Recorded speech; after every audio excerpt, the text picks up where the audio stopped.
Magandang araw po sa ating lahat. Welcome po sa ating gawain at pagpalain po tayo ng ating Panginoon. Okay? Today, we will talk about the power of seeking God and what is the benefit we can get when we seek God first before anything else. Whether you are suffering in great pain, struggles, in need, in storm, and in the verge of nowhere to go, let us seek God first and trust Him. Okay? So, what is the world we live in? Ano nga ba itong mundo na kinagagalawan natin? A world with lots of pain and hardship. Totoo naman yan, no? Kahit saan ka pumunta, kahit sinong kausapin mong tao, eventually, magkakaroon sila ng hatred sa'yo. You cannot please people. We cannot even decide for ourselves kung anong pwedeng mangyari in the future. Diba? Kasi hindi natin alam eh. Kaya nga, parati na lang tayong in need, in pain, in struggles, and in hardships because we do not know what is ahead of us. Kaya nga, dahil hindi natin alam kung anong meron sa kinabukasan ang ginagawa ng karamihan sa atin, we pursue tomorrows, which is not good, as a sign tuloy na parang hindi na tayo nagiging Kristiyano if we always seek the coming future. Because we do not know.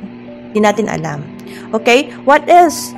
Ano pang meron dito sa mundo natin? We search and search for answers to have our relationship from other people get better. No? Sinisik natin ang sinisik na sana mahalin ako ng todo ng asawa ko, sana yung mga anak ko irespeto ako, sana yung mga loved ones ko, mga kapatid ko, mga magulang ko, etc., etc., mga kaibigan ko, maalala ko, respetuhin ako ng mga kasama ko sa trabaho, respetuhin ako ng mga kasama ko sa church, respetuhin ako, i-accept ako, mahalin ako, unawain sa ako. Ganun lagi ang mundo. Gusto lagi na ina-accept siya. Gusto lagi na nararamdaman niya na siya ay belonging sa mundo, sa community. Gusto niya na mataas ang pagtingin sa kanya. Gusto niya na love siya ng mga tao. Pero, never natin itong nakikita sa lahat. Why? Because we cannot please people. And God even knows that. Kaya nga, di ba, iniwan niya si Adam and Eve para matest kung hanggang saan tatanggapin nila yung pagtitiwala sa Panginoon. But they failed. Kaya, anong naging resulta? Mundong kinagagalawan natin ngayon na punong-puno ng pasakit. We are looking for a way to strive, to live a life in abundance and get success. Yan ang tao. We seek happiness but failed to have it. We still felt the emptiness and none in this world could able to fill that emptiness unless you have God. Mapifeel lang yung emptiness sa buhay mo kapag meron kang Diyos. Kung nagtitiwala ka kay God, magkakaroon ka ng peace of mind, magkakaroon ka ng joy, magkakaroon ka ng tiwala sa tao, magkakaroon ka ng tiwala sa Lord. Why? Because those emptiness now we feel in our lives will be filled by God, and you will no longer be empty because of God. Amen? Now, but if we seek God first, He had promised that all these things will be provided to you. Earlier, ang mundo, hindi niya kayang i-filled yung emptiness na nararamdaman mo. Hindi niya kayang i-feel yung success, yung victory, yung provision ng everyday lives mo, ng everyday needs mo. Hindi kayang i-feel yan ng mundo. But if we seek God first, He had promised that all these things will be added unto you. The word this not only provide you with success and daily needs, but it will absolutely give you assurance that God will be with you no matter what will happen in the future. It doesn't mean you won't face any trials at all, but He will provide you a way to endure sufferings and be provided. The secret is you need to trust God fully, even if you have to wait for a long period of time. Yes, Sabi ko nga kanina, nakakapagod mag-antay sa success. Nakakapagod na i-accept ka ng tao. Nakakapagod na i-respeto ka ng tao. Nakakapagod gumalaw sa mundong ibabaw. Pero, kapag meron kang Diyos, hindi tatanggalin ng Lord yung suffering sa'yo, but you will endure the hardship because you will be encouraged by God. Amen? God will walk with you and will guide you. Paanong paraan? You will feel like you are in the verge of nowhere to go or hide. You'll feel like anywhere you go, there is persecution, there is trial, there is sicknesses, there is pain, there is financial struggle, and your relationship towards others is getting worse, and there is no more hope for you. But seek God's word and He will direct your path. Proverbs 3:5 says, "Trust in the Lord with all your heart and lean not on your own understanding. In all your ways acknowledge Him and He will direct your path." Ano ang sabi ng Diyos? Yes, sa mundong ito, kahit saan ka pumunta, may struggles. Kahit saan ka magpunta, kahit pumunta ka pa ng ibang bansa, still, you will encounter struggles, pains, financial struggles, relationship struggles. And worse, yung pwede ka pang tutyain ng tao. Yun yung pinaka-worst na part ng buhay ng tao. Yung parang, andun ka na nga sa pinaka-babang-baba ng buhay mo. Tapos may mga tao pa na lalo ka pang ilulugmok, no? Lalo ka pang ida-down, lalo ka pang i-discourage. Yan na yung pinaka-worst na pwedeng mangyari sa buhay ng tao. At yung parang pakiramdam mo nasa gilid ka na ng bangin, isang tulak na lang ng hangin, bibigay ka na. Pero alam nyo, ano ang pwedeng makapagpatibay sa atin?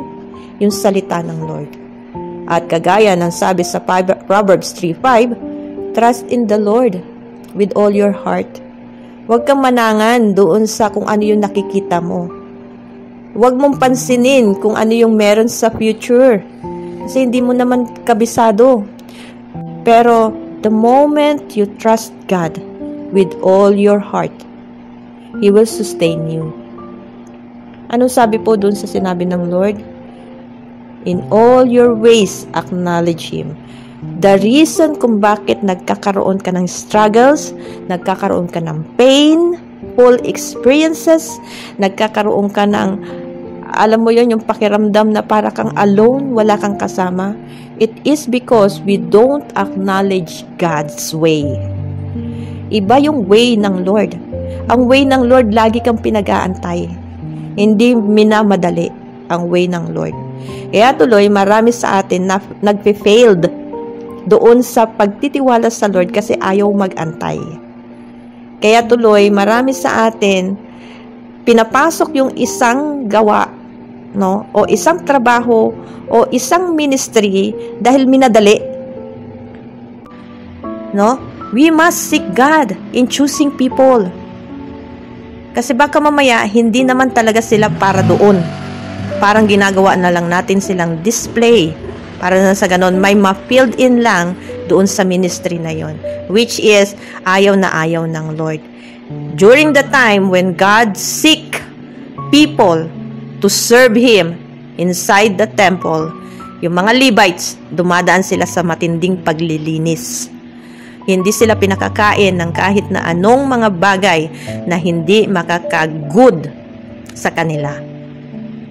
Kaya nga, bawal din sa kanilang mag-engage sa mga sexual immorality, bawal sila na makipamatok sa hindi mananampalataya.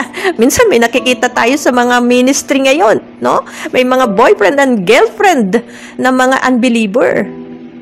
Kaya dapat hindi ganun Noon sa panahon namin, no? Pag may boyfriend or girlfriend na unbeliever, at yung boyfriend at girlfriend hindi nakikita sa temple, tinatanggal po sa ministry. Ganon kami katindi noon sa training namin. Kaya ang ganda ng flow ng mga worship before compare sa ngayon. Kahit ang gaganda ng mga kanta, ang gaganda ng mga tugtugan, hindi mo ma-feel yung spirit ng Lord. Kasi yun ang kulang. We don't seek God anymore sa pagpapatayo o paglalagay ng mga tao doon sa ministry. Sumulpot hindi eh sa gawain. Kahit sa online, wala. Diba? Pero pinatatayo natin. Ginagawa nating mga leaders sa loob ng church. Seek din natin talaga si Lord in regards to this. Yung pinatutunguhan ng ministry, hindi maganda. It's because we don't seek God anymore. Okay? So let us continue with our topic. So God didn't abandon you, but He is always with you.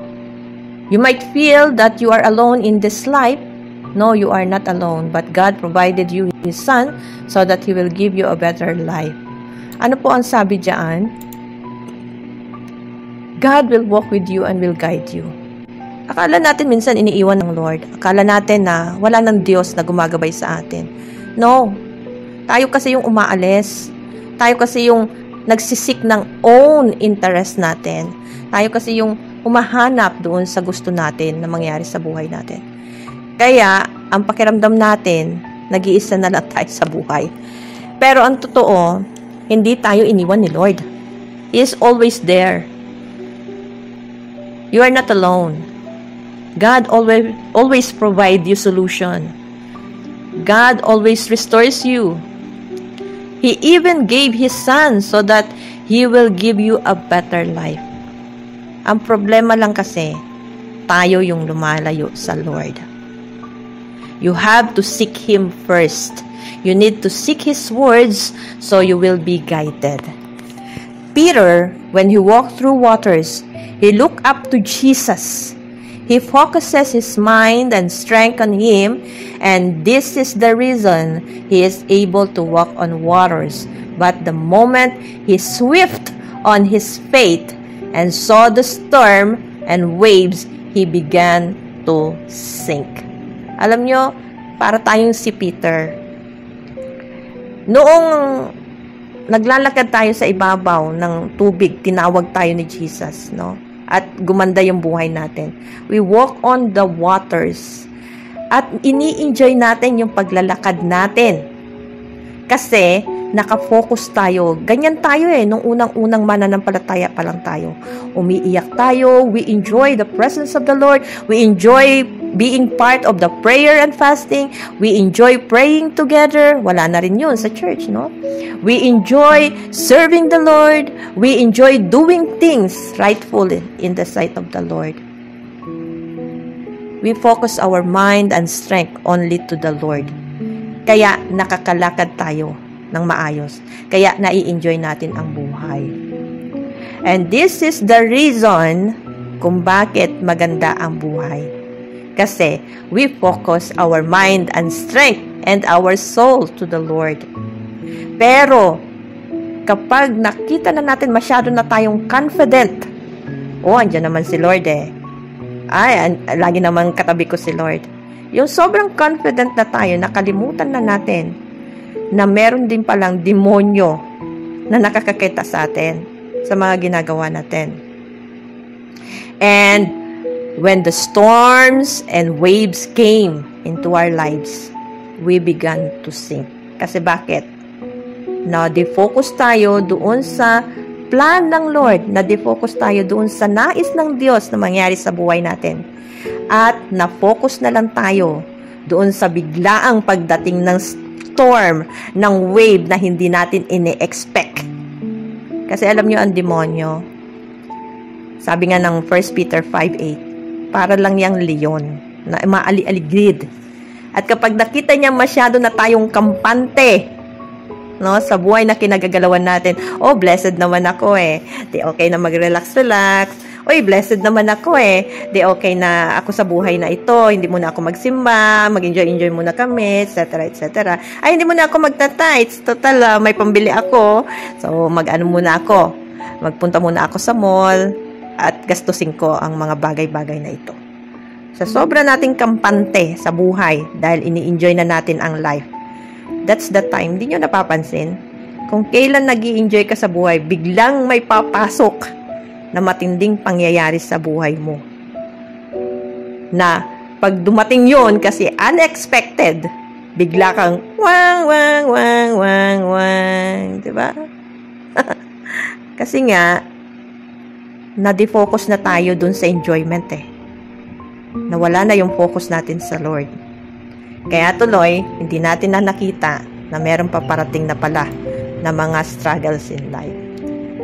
And Peter became to fear, became to worry, na baka hindi na siya makaalis doon sa pagkakalubog niya sa dagat.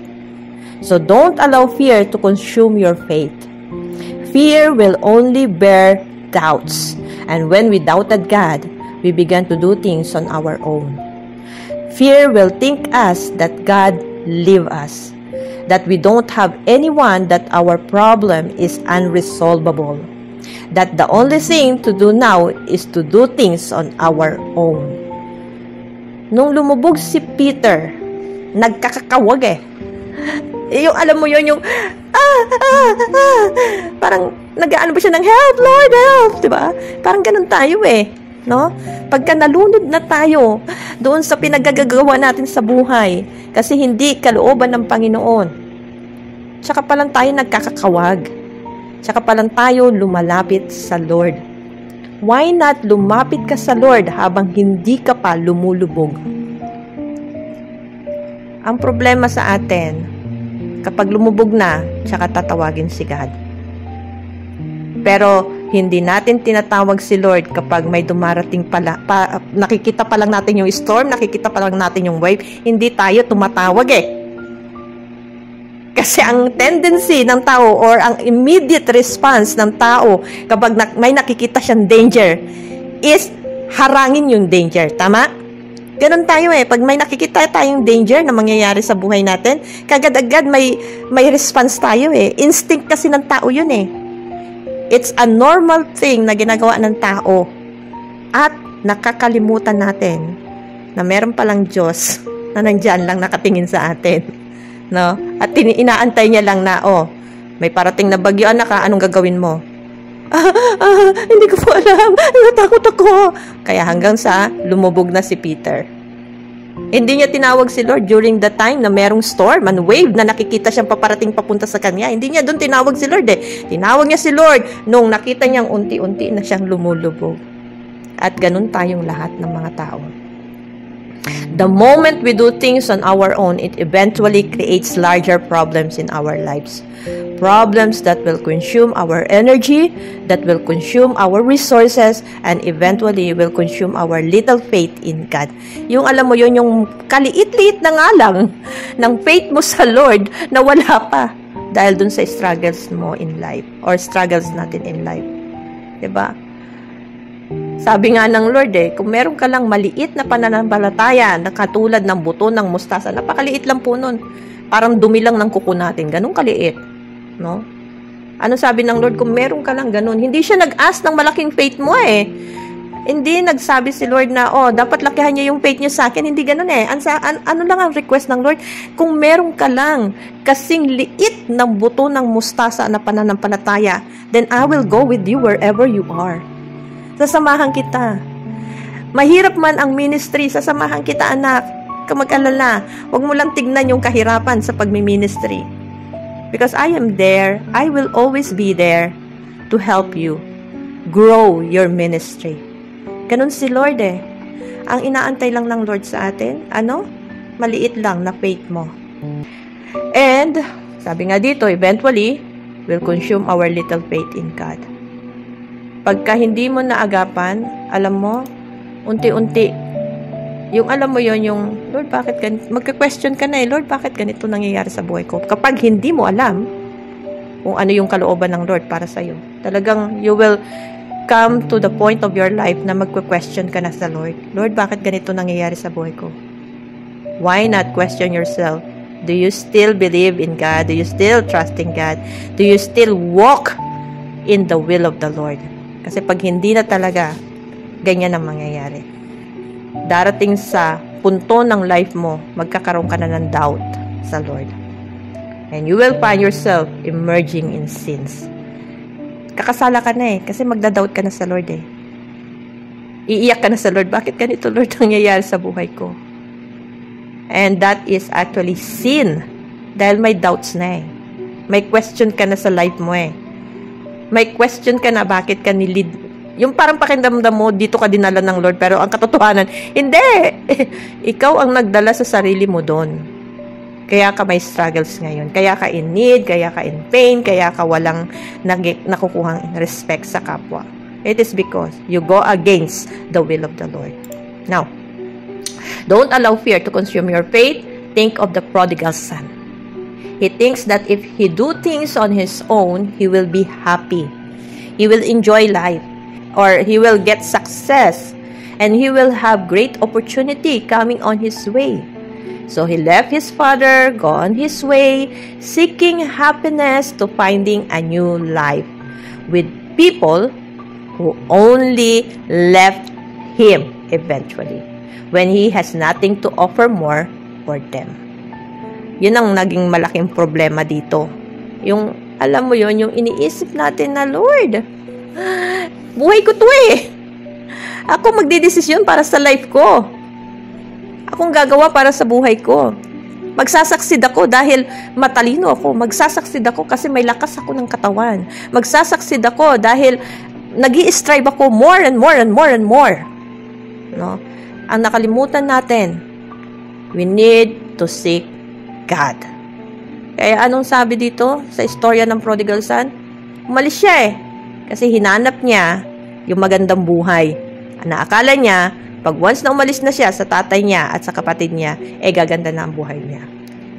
Makakahanap siya ng refuge sa ibang tao. Makakahanap siya ng refuge sa kanyang trabaho.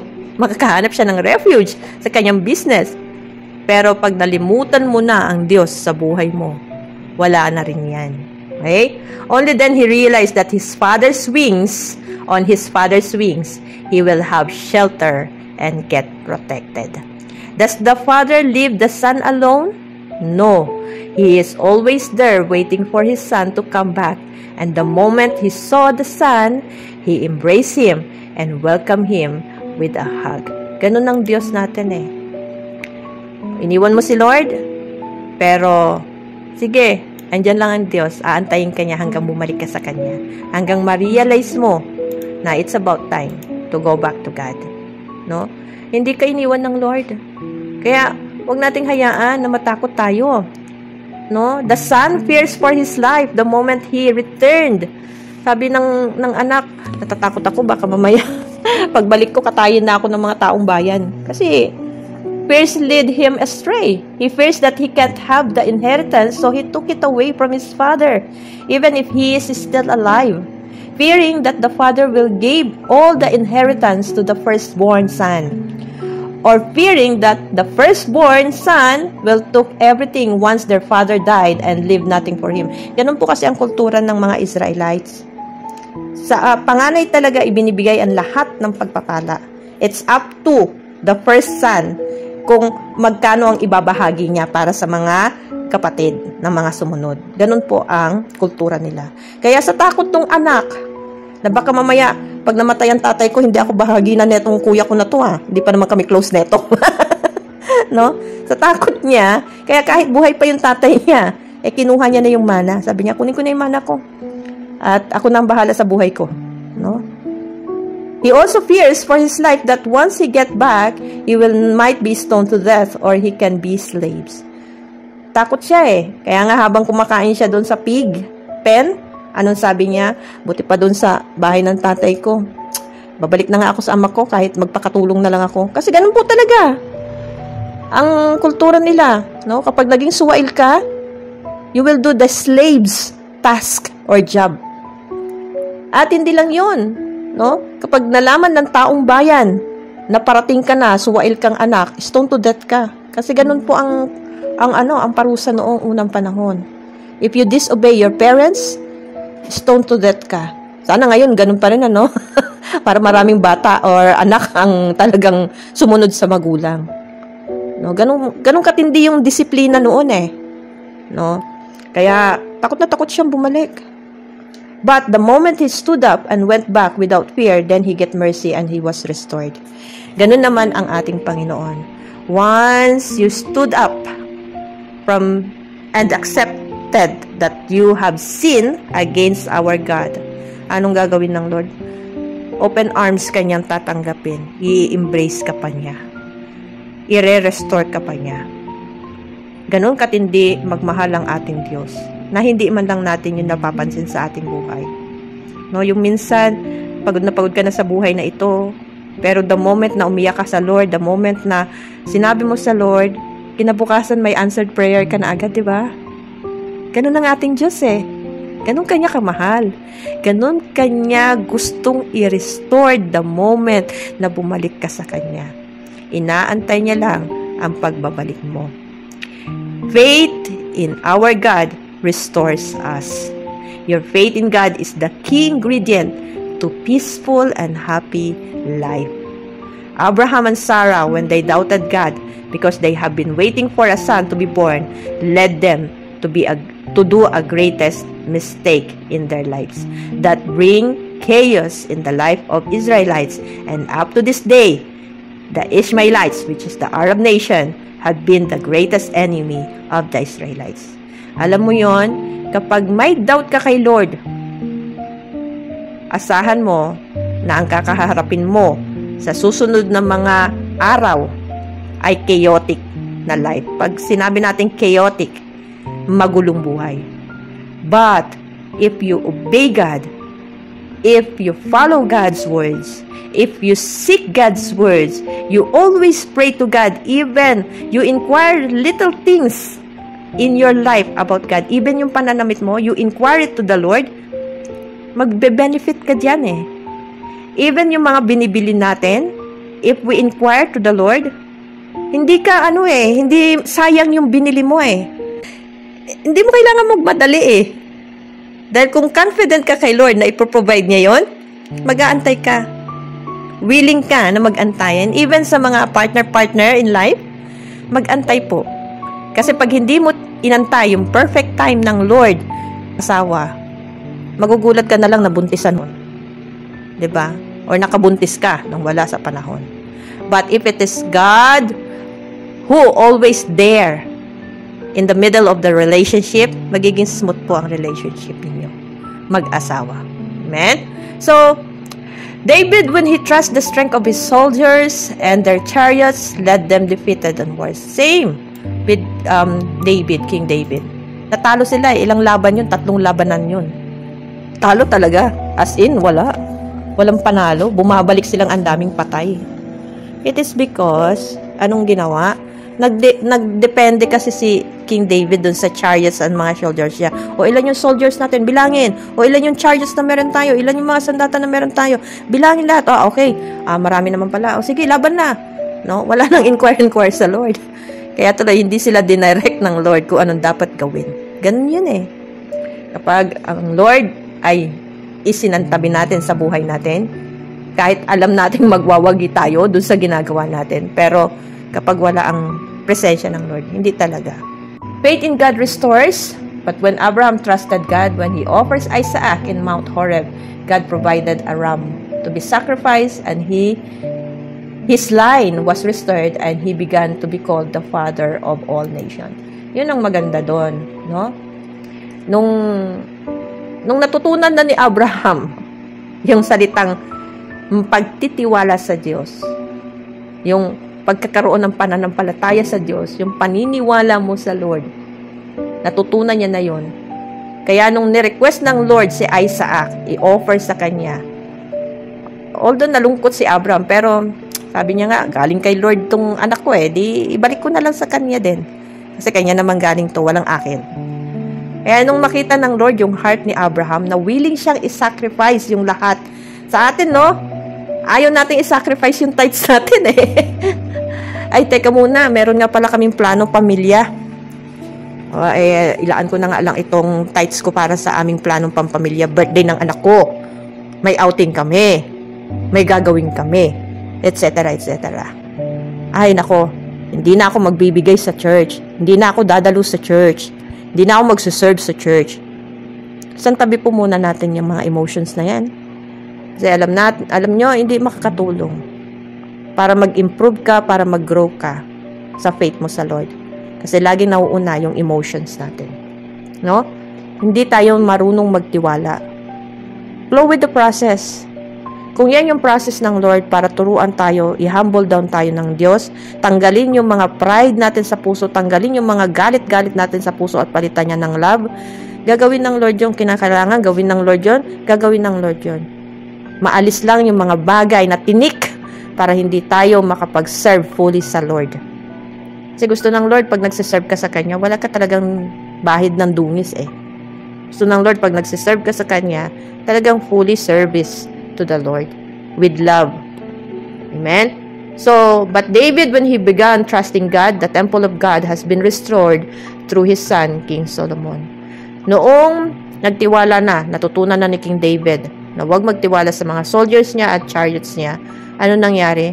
Mas marami silang nakonquer ng mga nations. Mas marami silang naiuwi ng mga nakulimbat during wars. Mga silver, bronze, gold, gems, etc. etc. Ang dami. Sa dami ng kanilang naiuwi, na ipatayo tuloy ang templo ng Diyos sa panahon ni Haring Solomon, na anak ni Haring David. At na-restore yung linya ni Haring David hanggang sa maipanganak na lang si Jesucristo sa lahi na nila Haring David. Ganun eh. Pagka sumusunod tayo sa Lord, kapag inaalis natin yung mga emotions muna natin, isantabi natin yung mga emotions natin, and we seek the kingdom of God and His righteousness, gumagawa talaga tayo ng kabutihan, ng goodness sa kapwa natin, no? Masakit man yung mga sinasabi ni pastor, ni pastora, pagdidisiplina, masasakit man yan. Sige, flow lang tayo. Flow with the process so that you will grow in faith in the Lord. And, ano ang ginagawa ng demonyo? Ay, hindi totoo yan. Walang ganun. Besh, walang ganun. No? Kasi, ano ang i-instill ni Satan sa'yo? Puro kasinungalingan. We might think that we can do great things by our own strength or our own way. No, we can't. Success only happens when we trust and seek God. Satan and his demons are good liar. They will instill information in your heart and brain that for you to succeed, work harder and harder, get busy, and then you will see yourselves not anymore in the presence of God. Sabi ng demonyo, sige, magsikap ka lang. I-busy mo ang sarili mo. Huwag ka na mag-serve. Pabayaan mo dyan si pastor at si pastora. Hayaan mo silang, magkanda ugaga. Bakit? Nagtatights ka naman eh. O parang yun na yung bayad mo sa kanila. Kaya huwag ka na tumulong. Diba? Ganun yung iaano sa'yo ng kaaway. Ilalagay sa utak mo. Nagtatights na ako, bakit ako pa maglilinis ng church? Ang laki-laki na nga ng tights na binibigay ko, bakit ganito, ganyan, ganito, ganon. Dami nating minsan, tingnan din natin. Saan ba nang gagaling yung pinantatights natin? Diba sa Lord din yun? Kung hindi ka bibigyan ng strength ng Lord, di ka rin makakapagtrabaho. Sa prodigal son. Nung wala na silang makuha doon sa prodigal son, iniwan na nila eh. Ganun ang mundo. Pero sa Lord, never kang iiwan. Kasi hindi sinungaling ang Lord. Kapag sinabi ng Lord na maganda ang plano niya sa'yo, gagawin niya yon. Pero kailangan lang na sumunod tayo sa Kanya. Amen? So, you will then get tired of chasing success, in getting rich, in having great relationship, and then sooner, you will see yourself getting into the edge of cliff on nowhere to hide. Ganun eh. Ang demonyo. Bibigyan kanya ng magandang trabaho. Ayan, maganda ang trabaho mo. Huwag ka nang aalis dyan, ha. Kaya kahit na nagkanda puyat-puyat ka na, wala ka ng time sa Lord. 'Di ba? Sige pa din ang trabaho mo. Sige pa rin ang pagbibigay mo ng iyong time sa iyong employer, sa iyong company. Kasi nga, sila ang nagpo-provide sa iyo ng iyong sahod. Pero ang katotohanan, ang Lord ang source ng lahat ng bagay. Kahit mawala na sa iyo ang company na yan, basta't nasa iyo ang Lord, asahan mo, magiging maganda pa rin ang buhay mo. Kasi nga, you seek God first. Amen? Now, okay, so when Peter was so confident, he forgot that in this life, there is always storm. No? Yun ang nakalimutan ni Peter eh. and he is not ready from it. Same with Peter. We are too busy in life pursuing success that we forgot it is God who made us walk on the waters, who gave us success. God says in James 4:6, whoever is arrogant, he will bring them down, but whoever is humble, he will lift them up. When Peter seeked Jesus helped. That's the time Jesus offered his hand and lifted him up. Peter lost his faith when storms and waves approaches him, but Jesus didn't leave him sunk, but offer a hand to reinstate his humiliation. Ganun si God. Ganun katindi si God. Yung alam mo yon, yung binabago ka na ng Diyos. Binibigyan ka na niya ng magandang attitude. Minumold niya na yung character mo into godly lifestyle. At kapag bumagsak ka, nandoon pa si Lord para i-offer sa'yo yung kamay niya para hindi ka tuluyang lumubog. Matindi. Ganong katindi yung restoration na ginagawa ng Lord sa buhay mo, sa buhay ko, sa buhay nating lahat.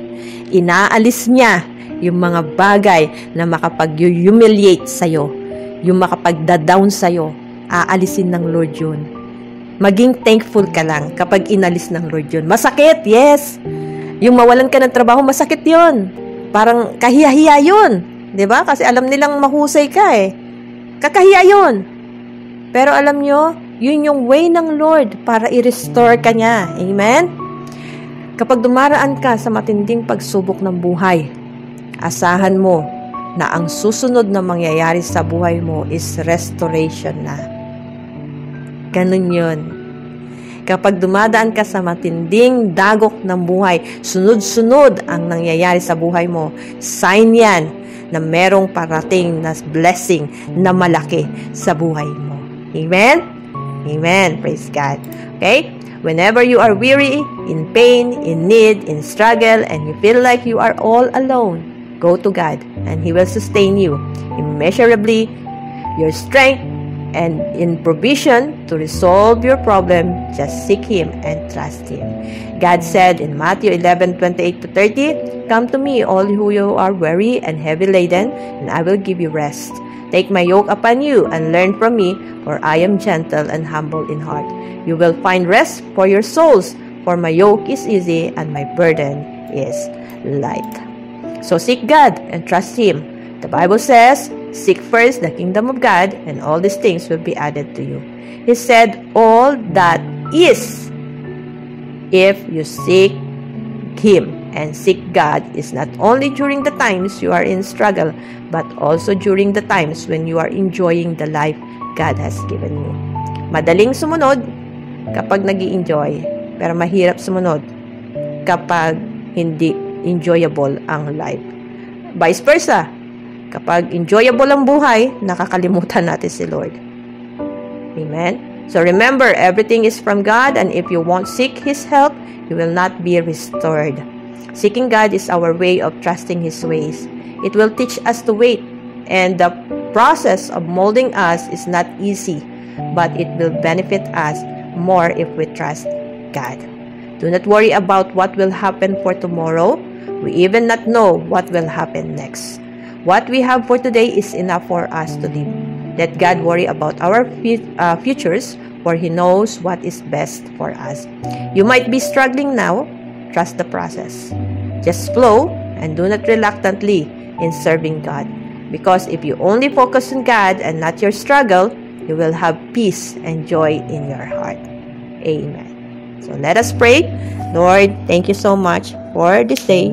Thank you for the lesson that we have learned. Tunay nga, Lord, na dumarating sa punto ng buhay namin na hindi na kami lumalakad ayon sa iyong kalooban. Hindi ka na namin sinisik. Kalimutan na namin mag-pray. Kaya tuloy, hindi na namin alam kung ano yung gagawin namin. At napofocus na lang kami doon sa mga bagay na nakikita namin na pwedeng mangyari sa kinabukasan. Na kung tutusin, hindi pa naman talaga mangyayari yun. Kasi bukas pa yun. Hindi namin alam kung anong merong bukas. Kaya Lord, tulungan mo kami na wag naming i-pursue kung ano yung meron sa bukas. Hindi nga namin alam, baka mamaya dumating ka na bukas or mamaya lang.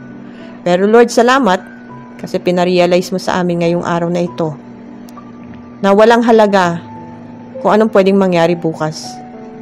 Wala ring halaga kung magsisikap kami ng magsisikap para sa kinabukasan, pero wala ka naman sa buhay namin. Anong halaga na nag-iipon kami na nag-iipon ng mga bagay, ng mga material things, ng mga pera, pero kung ang kaluluwa naman namin ay mapapahiwalay sa iyo, wala ring kwenta. Kaya Lord, tulungan mo ang bawat isa sa amin na paulit-ulit namin ipaalala sa aming mga isipan, sa aming mga puso, na unahin ka namin nang sa ganon, lahat ng mga bagay na ito ay ibibigay mo sa amin. Walang exception, walang pinipili. Ngunit lahat pwede mong ibigay sa amin.